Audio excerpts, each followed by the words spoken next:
আজকে মনের মধ্যে এক অদ্ভুত মিশ্র অনুভূতি, যেখানে আমরা এক পরিচিত সৌন্দর্যকে পেছনে ফেলে এগিয়ে চলেছি আরেকটি সুন্দর স্বপ্নের রাজ্যে। গ্রীসের এই সুন্দর সুন্দর স্বপ্নের রাজ্যগুলি একটার থেকে আরেকটা যেন সৌন্দর্য অনস্বীকার্য। যতই তুমি ভেতরে যাও না কেন, মনে হয় যেন আরো সৌন্দর্যকে নিজের কাছ থেকে দেখি। আমরা এরকমই একটা সুন্দর দ্বীপের উদ্দেশ্যে আজকে রওনা হয়েছি, যেটির নাম হলো স্যান্টোরিনি।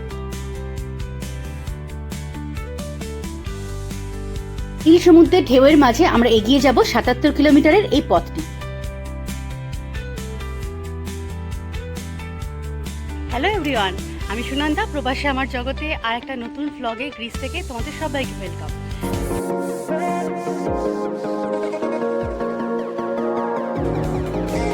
আজকে আমরা গ্রিসে পারস থেকে বেরিয়ে যাচ্ছি। আমরা হোটেল চেক আউট করলাম জাস্ট। হোটেল বলতে এটা আমাদের ভিলা ছিল, তো দেখিয়ে নিই একবার তোমাদের জাস্ট মর্নিংটায় কেমন দেখতে লাগছে। সুন্দর, অপূর্ব সুন্দর রোদ ঝলমলে একটা ওয়েদার, নরম রোদ আর তার সাথে নীল সমুদ্র আজকে আমাদের বিদায় জানাচ্ছে পারস থেকে। কিন্তু মনের মধ্যে এক রয়েছে উত্তেজনা, কারণ আমরা যাচ্ছি স্যান্টোরিনি, সমুদ্রের ধারে। তো আমরা জাস্ট চেক আউট করে বেরোচ্ছি এখন যাব। আমাদের ফেরি আছে 11:55, তো আমরা যাবো স্যান্টোরিনি। স্যান্টোরিনিতে আবার কিছুদিন থেকে তারপর আমরা ব্যাক করবো জার্মানি। তো আজকে ভিডিওটা শুরু করছি আমি এখান থেকেই। তোমরা দেখতে থাকো আমাদের স্যান্টোরিনি পৌঁছানো এবং শিপে আমরা কীভাবে যাচ্ছি, মানে ফেরির ট্রিপটা কীরকম হবে। তো খুবই হতে চলেছে ইন্টারেস্টিং। স্যান্টোরিনি মানে বুঝতেই পারছো, one of the best location in Greece. তো আমরা পৌঁছে তোমাদের সাথে সেটাও শেয়ার করব, সেখানে কোন জায়গায় থাকছি। তার জন্য পুরো ভিডিওটা শেষ অবধি প্লিজ একবার দেখুন। পারস ছেড়ে যাচ্ছি, মন খারাপ তো রয়েছে, কিন্তু তার সাথে রয়েছে একটা অদ্ভুত উত্তেজনাও, কারণ অপেক্ষা করছে আমাদের জন্য স্যান্টোরিনি, অর্থাৎ সূর্যাস্তের শহর। নীল গম্বুজ আর পাহাড়ের গায়ে ঝুলে থাকা সাদা রঙের আগ্নেয়গিরির একটা শহর। চলো আমরা ঘুরে আসি এখন স্যান্টোরিনি। আমাদের এই জার্নিটি হতে চলেছে খুবই এক্সাইটিং, কারণ আমরা ফেরিতে যাচ্ছি। 1.5 ঘন্টা থেকে 1.25 ঘন্টা মতন সময় লাগবে ফেরিতে যেতে। তো আমরা ঘন্টা 2 আগেই বেরোচ্ছি, কারণ কারটা আমাদের ড্রপ করতে হবে আমাদের পোর্টের কাছে। ভিলা থেকে বেরিয়ে রোজ আমরা সাইট সিনের উদ্দেশ্যে এই রাস্তাটা ধরেই যেতাম। আবার চোখের সামনে এই রাস্তাটাকে দেখতে পেয়ে বেশ ভালোই লাগছে। সুন্দর নীল সমুদ্র, এখন ঝলমল করছে রোদ, দেখে ভালো লাগছে যে রাস্তা দিয়ে আমরা 3 দিন চলাফেরা করেছি সেই রাস্তা ধরেই আমরা আবার বিদায় জানাচ্ছি পারসকে। অপূর্ব সুন্দর লাগছে দূর থেকে ওই দ্বীপটাকে দেখতে। তো ধীরে ধীরে আমরা এগিয়ে যাচ্ছি পোর্টের পথে। পোর্টে যেতে আমাদের এখন 15 মিনিট লাগবে। ওখানে গিয়ে হালকা কিছু খাবারের ব্যবস্থা যদি সম্ভব হয় কিছু তুলে নেব, তারপর আমরা আমাদের ফেরিতে উঠে যাব। তো যাওয়ার জার্নিটা অবশ্যই তোমাদের সাথে আজকে শেয়ার করব, আর পৌঁছেও কিছু ভিডিও তোমাদের সাথে শেয়ার করব স্যান্টোরিনি পৌঁছানোর পর আমাদের এক্সাইটমেন্টটা কেমন রয়েছে আজকে।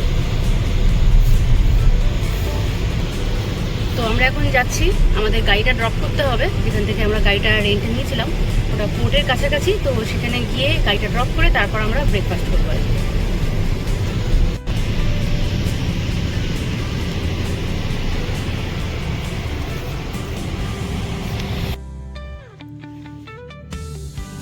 গাড়িটা ফুল ট্যাঙ্কি করে দিতে হবে, ওই জন্য অনিশ আবার ট্যাঙ্ক ফুল করতে গেছে। এখন নতুন গাড়ি ছিল, মানে আমরা ফার্স্ট ড্রাইভার ছিলাম এই গাড়িটা যেখান থেকে রেন্টে নিয়েছিলাম। ওরাই বলেছিল, খুবই সুন্দর, পুরো ভালোই এনজয় করলাম। গাড়িটা থাকাতে অনেকটাই সুবিধে হয়েছে। 140 ইউরোতে আমরা 3.5 ডেজ বলতে পারো এনজয় করেছি, ভালো জায়গায় ঘুরেছি আশেপাশে। তো গাড়িটা থাকাতে অনেকটাই এক্সপেন্সিভ ব্যাপারটা আমরা ফিল করতে পারলাম না, নাহলে কিন্তু পারসটাও আমাদের পাবলিক ট্রান্সপোর্টে যথেষ্ট এক্সপেন্সিভ হতো। তো জিপটা একটু চিপ রেটেই আমরা পেয়ে গেছি।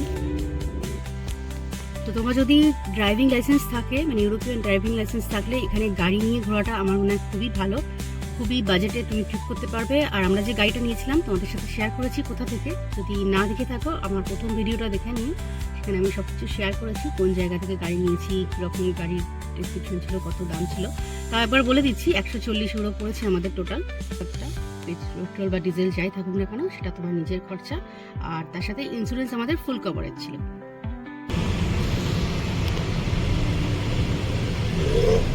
বেশিরভাগ লোকই দেখো গাড়িতে স্টিকার লাগানো আছে পেছনে, মানে এগুলো হচ্ছে যারা রেন্টে নিচ্ছে তাদের এক্সট্রা করে একটা স্টিকার লাগানো আছে, কোন জায়গা থেকে নিয়েছে, প্লাস সেই সেন্টারের ফোন নাম্বার দেওয়া আছে। আমাদের গাড়ির পেছনে এরকম আছে। তো এটা নিলে তোমাদের সুবিধা হবে কি, যেখানে খুশি যেতে পারবে, যত রাত্রি হোক না কেন হোটেল ফিরতে পারবে। যদি তোমার বাস বা ট্রাম পাবলিক ট্রান্সপোর্ট অ্যাভেলেবেল না থাকে সেরকম জায়গায়ও যেতে পারবে ঘুরতে। তো আমাদের ভিডিওগুলো তোমরা দেখেছো আমরা কোথায় কোথায় ঘুরেছি, কোন কোন লোকেশনে ঘুরেছি, যেখানে যাওয়া হয়তো পাবলিক ট্রান্সপোর্টে হলে অনেকটাই কষ্টকর হতো। তো আমরা ভালোভাবেই ঘুরেছি। তো তোমরাও যদি চাও এরকমভাবে এখান থেকে কার রেন্ট নিয়ে ঘুরতে পারো। তবে চেষ্টা করো ছোট গাড়ি নেওয়া, যেটাতে পার্ক করতে সুবিধা হবে, কারণ এখানে বেশিরভাগ জায়গাতেই দেখছিলাম রেস্টুরেন্ট বা যেখানে ঘুরতে যাচ্ছি সাইড সিনগুলোতে একটু রাস্তাটা চড়াই উতরাই রয়েছে, তার সাথে খুব ন্যারো গলিগুলো, যেখানে পার্ক করতে খুবই অসুবিধে। চেষ্টা করো ছোট গাড়ি নিতে, যেটা তোমার কমফোর্টেবল, পার্ক করতে গেলেও সুবিধে এবং নিজেরাও কমফোর্ট ফিল করতে পারবে আশেপাশে ঘোরার জন্য। আমরা গাড়িটা একটু বড়ই নিয়ে ফেলেছিলাম, কারণ আমাদের লাগেজ ছিল বড়। তো অনিশের যেহেতু BMW চালিয়ে অভ্যস্ত, ও বলেছিল পাহাড়ি রাস্তা একটুখানি সুবিধে হবে। তাছাড়া ছোট গাড়ি নিলেই আমার মনে হয় বেশি ভালো। গ্রিসের এই দ্বীপগুলিতে অদ্ভুত এক রকমের মায়া আছে সত্যি।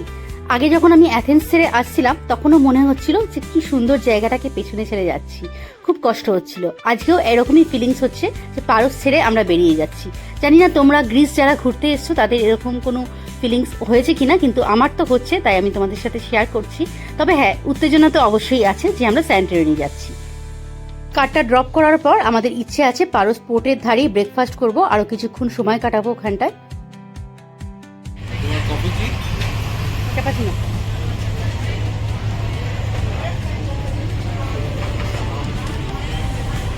তাহলে আইদার সানি সাইড আপ বা অরিজিনাল বেনেডিক্ট নাকি?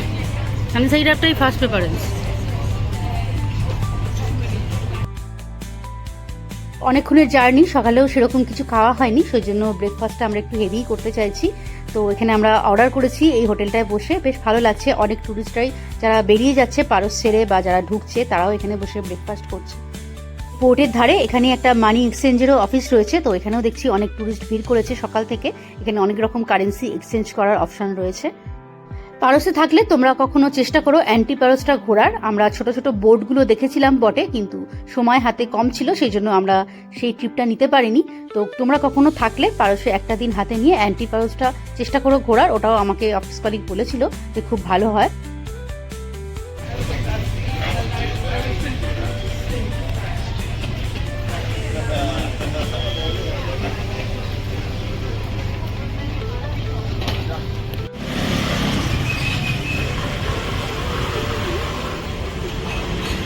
সানি সাইড আপ, আর এটা হচ্ছে চিকেন পাই। কেমন খাচ্ছে বলো?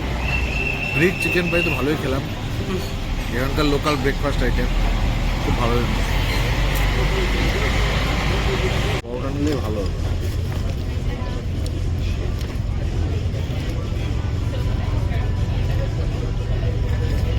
খাওয়া দাওয়া সেরে এবার আমরা চলে এসেছি পোর্টের ধারে। দেখো কত ট্যুরিস্ট, অনেকেই যাচ্ছে, বড় বড় লাগেজ রয়েছে, আর আমাদেরও বড় লাগেজগুলো তুলতে হবে, সেই জন্য আগেই চলে আসলাম। এই পাশে দেখতে পাচ্ছ ছোট্ট যে বোটটা, এগুলোই অ্যান্টি পারসের জন্য যায়। তো তোমরা চেষ্টা করো একটা দিনের জন্য হলেও ওটা ঘুরে আসতে।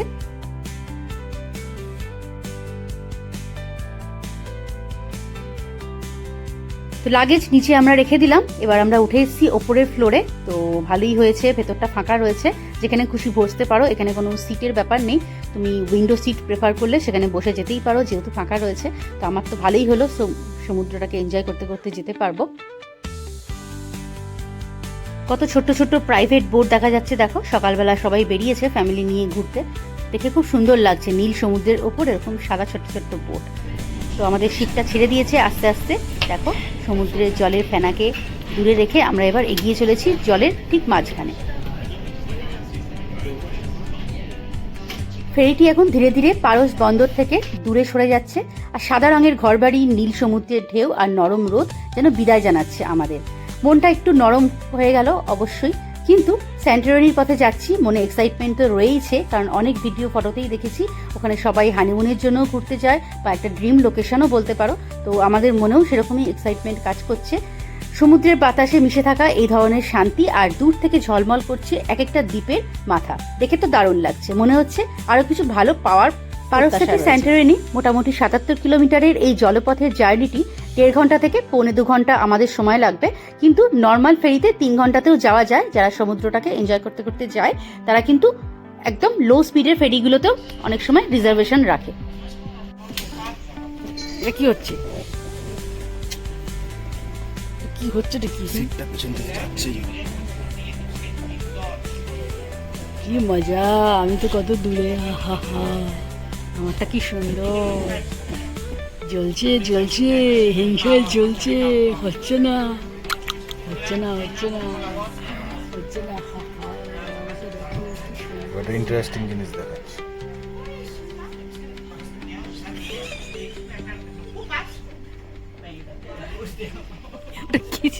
তো সামনেই নাক্সোস আসছে, সেই জন্য অ্যানাউন্সমেন্ট হলো, যারা নাক্সোস নামবে তাদের জন্য বলে দিল যে রেডি থাকতে দরজার কাছে। তো ততক্ষণ আমি ভাবলাম একটু রেস্টুরেন্টটা ঘুরে দেখাই তোমাদের, ভেতরে কি কি খাবার পাওয়া যাচ্ছে, আর তার সাথে দেখে আসছি এখানে ডেক থেকে দেখতে কেমন লাগছে বাইরের সমুদ্রটাকে। নাক্সোস ঢুকছে, তো কোনো পোর্টে ঢোকার আগে ফেরির গেটটা যেভাবে খোলে, মানে 360 ডিগ্রি অ্যাঙ্গেলে পুরো পেছন দিকটা ঘুরে যায় এবং এখান দিয়ে পোর্টের সাথে কানেক্টেড হয়, আর সিকিউরিটি গার্ডরা সবাই প্রসেসটাকে পুরো কন্ট্রোল করে যাতে সবাই খুব সুষ্ঠুভাবে নামা ওঠা করতে পারে। তোমাদের সাথে আমি মিকোনাসের ভিডিওতে শেয়ার করেছিলাম ভেতর থেকে শিপের কীরকমভাবে প্রসেসটা হয়, না দেখে থাকলে একবার প্লিজ দেখে নিও।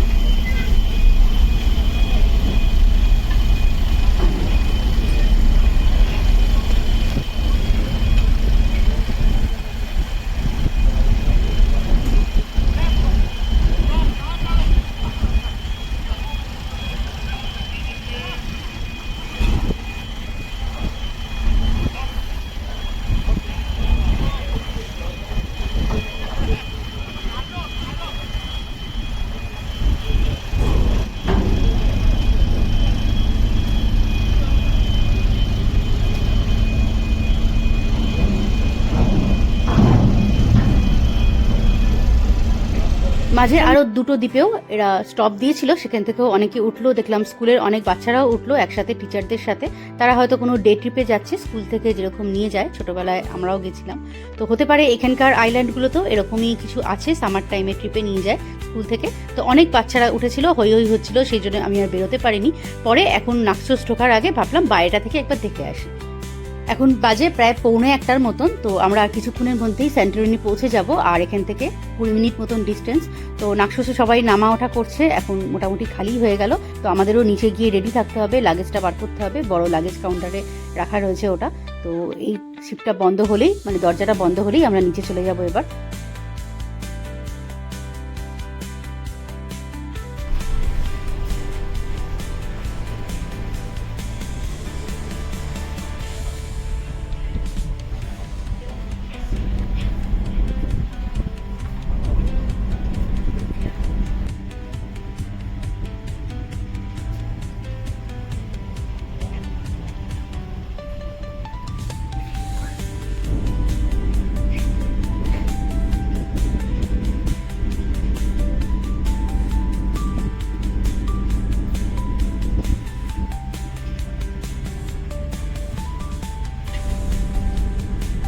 আমি তুলে দিচ্ছি,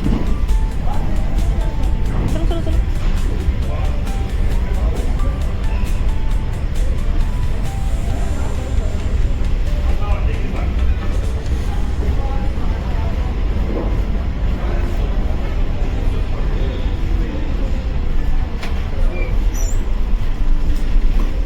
রেস্টুরেন্টে খাওয়ার অপশনটাও অনেক বেশি, কিন্তু কোনো লোক নেই যে এটা সার্ভ করবে। তো আমাদের মনে হয়েছিল যে কিছু খাবার যদি কিনে নিতে পারি এখন খাওয়ার জন্য, বা নেমেও খেতে পাবে, বাট কোনো লোক নেই, সেই জন্য আমরা কিনতেও পাচ্ছি না।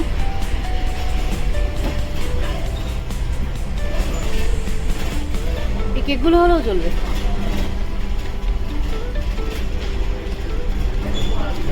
নিয়ে যাবে।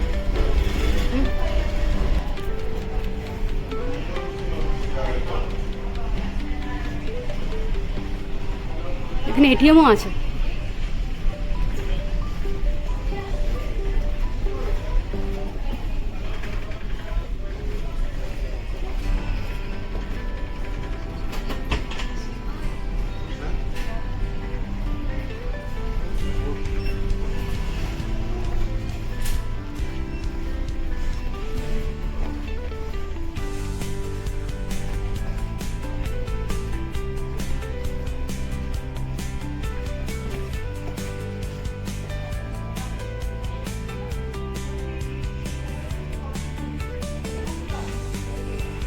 কেন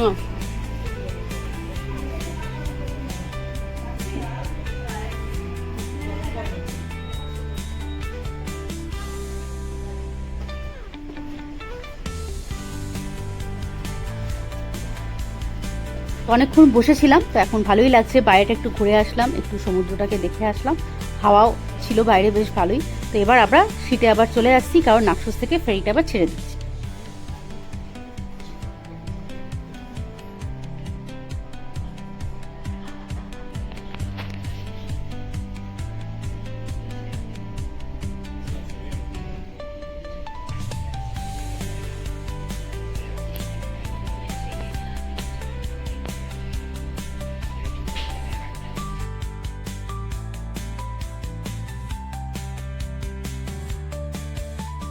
তো জলপথে ফেরি এখন রওনা দিয়েছে নাক্সোস থেকে স্যান্টোরিনির উদ্দেশ্যে।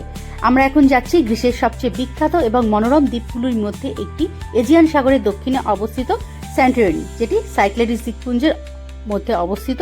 এটি একটি আগ্নেয়গিরি দ্বীপ, যা বর্তমান আকৃতির হাজার হাজার বছর আগে ঘটে যাওয়া এক বিশাল অগ্ন্যুৎপাতের ফলে তৈরি হয়েছিল। সেই দ্বীপেরই সাক্ষী হতে চলেছি আমি এবং আমার সাথে তোমরাও। Arrival at Ios.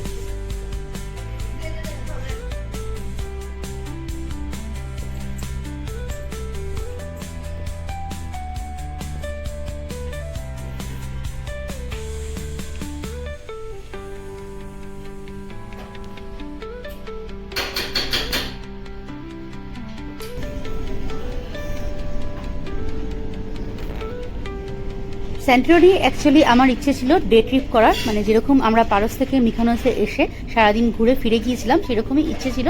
কিন্তু অনিশ বলছিল যেখানে না থাকলে খারাপ লাগবে, কারণ একটা one of the best location, আর সবাই এখানে ঘুরতে আসে, খুব সুন্দর সময় কাটায়। তো আমরাও এখানে তাই জন্য 3 দিন থাকবো।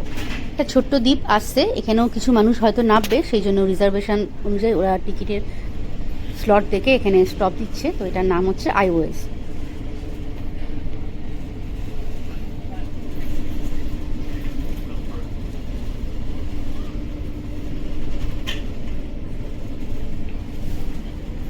পারসে আমরা যে ভিলায় ছিলাম সেখানে আমাদের পাশেই 2জন কাপেল, তারা ফিরে এসছে স্যান্টোরিনি ঘুরে। তো তাদের ভালো লাগেনি, বলছিল যে ওখানে নাকি খুব ক্রাউড, তো সেভাবে এনজয় করতে পারেনি। তো ওরা ফিল করছে যে পারসে থেকে এখান থেকেই আশেপাশে ঘোরাটা।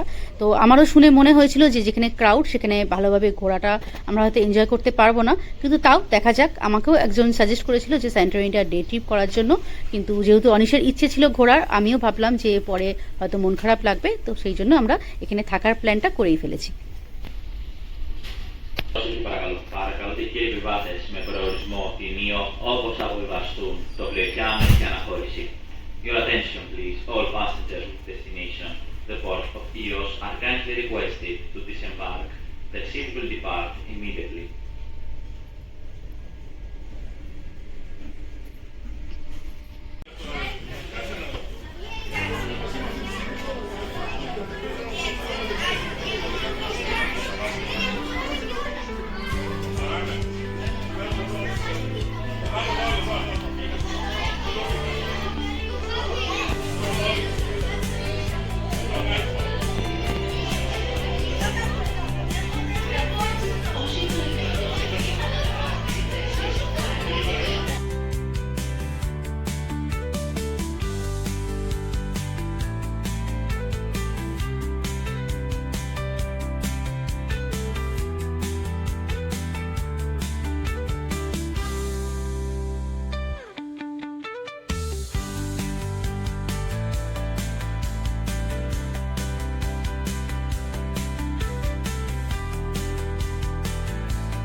এটা ব্যাক সাইড এটা। আর ওই কোনায় ওটা কি দেখা যাচ্ছে একদম মাথায় তো? ওইটাই হচ্ছে ওইয়া, ওখানে প্লুটোনটাও দেখা যাচ্ছে খুব ছোট্ট করে। আর আমরা এই জায়গাটায় থাকবো। এখানে একটা প্লুটন দেখা যাচ্ছে। আমরা ইমেডা গোবলিতে আছি, এখানে হোটেলটা নিই একটু দূরে ওইয়া থেকে। ওইয়াটা একটু ক্রাউডেড হয় বেশি, ফিরা থেকেও দূরে। ফিরা আর ওইয়ার মাঝখানে। এখানে কি সুন্দর পালতোলা নৌকা আছে। তো আর মোটামুটি 20 মিনিটে ঢুকে যাবো, তাই তো? According to schedule. আর আগেও ঢুকে যেতে পারে। তোমাদের সাথে পুরো ফেরি আমি শেয়ার করলাম, ফেরির যে জার্নিটা অপূর্ব সুন্দর লাগছে সমুদ্রের খেলা। সামনের দিকে কোনো অপশান নেই যাওয়ার, মানে সামনের দিকটা টোটালি ক্লোজ করা। তো দেখতে হলে পেছন দিক দিয়ে দেখতে হবে এবং এদিক দিয়েই ওপেন হবে গেটটা নামার জন্য। পেছন দিকটাই একমাত্র অপশান, টেরেসটাও পেছন দিকেই রয়েছে। তো আমরা তাড়াতাড়ি এবার নাবি, যে আমাদের লাগেজ নিতে হবে।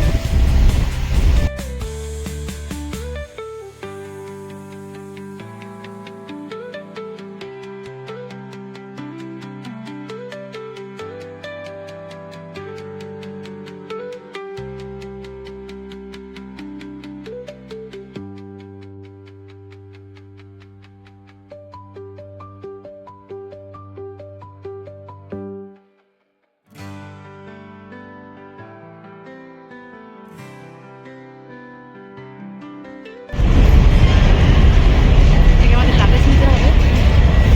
গেট খুলবে, বলো এবার। এই ক্রুজগুলোতে লাগেজ রাখার জন্য একটা ছোট্ট টিপস, যখন লাগেজ রাখবে তখন সবার আগে আসতে হবে, দেখিয়ে দাও কোথায় লাগেজগুলো রাখতে হবে। ওখানে একটা রুমও আছে। হ্যাঁ, তাহলে ভালো জায়গা পাওয়া যাবে। আর যখন বের করতে হবে তখন চেষ্টা করা ভালো যে সবার লাস্টে আসে, তাহলে কি সবাই প্রথমে একটা কেওস থাকে, সবাই তাড়াহুড়ো করে লাগেজ বের করতে থাকে। তখন বেটার সিট থেকে ফটো ভিডিও তোলো, লাস্টে এসে খালি তোমার লাগেজ দুটো পড়ে থাকবে, টুক করে নামিয়ে নাও, নয়তো কেওসের মধ্যে লাগেজ নামানো চাপ। আচ্ছা, এটা কি তোমার পার্সোনাল এক্সপিরিয়েন্স? এটা পার্সোনাল এক্সপিরিয়েন্স এবং ইউজফুল টিপ। সেন্টোরিনি পৌঁছানোর পুরো ফুল জার্নিটা আমি তোমাদের সাথে আজকে শেয়ার করলাম। পৌঁছে আমরা কোথায় যাচ্ছি, কী কী আমাদের অ্যাক্টিভিটিস আছে, সেটা আমি পরের ভিডিওতে শেয়ার করবো। তার জন্য প্লিজ চোখ রেখো আমার চ্যানেলে। তো আজকের ভিডিওটা এইটুকুই, দেখা হচ্ছে তোমাদের সাথে পরের আরেকটা ভিডিওতেই খুব শিগগিরই।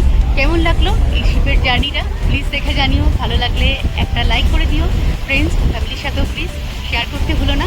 আর যদি তোমরা নতুন হয়ে থাকো আমার চ্যানেলে, প্লিজ চ্যানেলটা একটু সাবস্ক্রাইব করে দিও। দেখা হচ্ছে পরের ভিডিওতে।